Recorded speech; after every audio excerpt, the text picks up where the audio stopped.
Ce qu'il faut savoir, c'est que le médiateur est un professionnel, formé à la qualité relationnelle. Et comme l'a dit Hilaire, c'est un expert de la relation. Il sait comment une relation se dégrade et connaît tous les éléments qui constituent la dégradation relationnelle.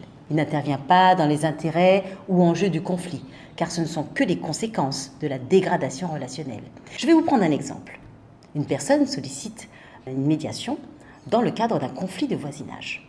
Les feuilles de l'arbre du voisin tombent dans sa piscine. Ils étaient amis, mais à cause de cet arbre, tout va mal. Plus de piscine partie, chacun reste chez soi. Un compromis proposé par une tierce personne, couper l'arbre ou couvrir la piscine, pourrait paraître acceptable, raisonnable, de bon sens. Mais cela pourrait être contraignant pour l'un ou pour l'autre.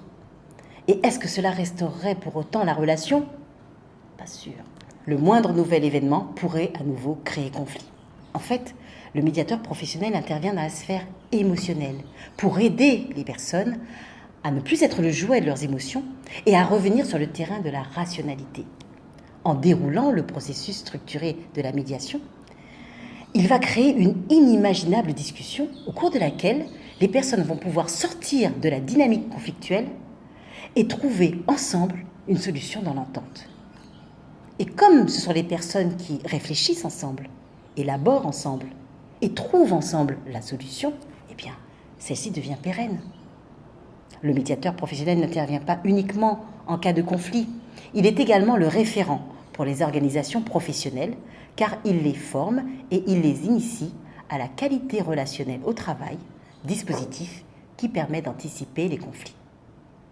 Et pour la petite histoire, au cours de cette inimaginable discussion, les parties ont décidé que le propriétaire de l'arbre nettoie la piscine les mercredis et samedis pour permettre aux enfants des deux familles d'en profiter, et que le propriétaire de la piscine nettoie la piscine le dimanche pour permettre les rassemblements familiaux.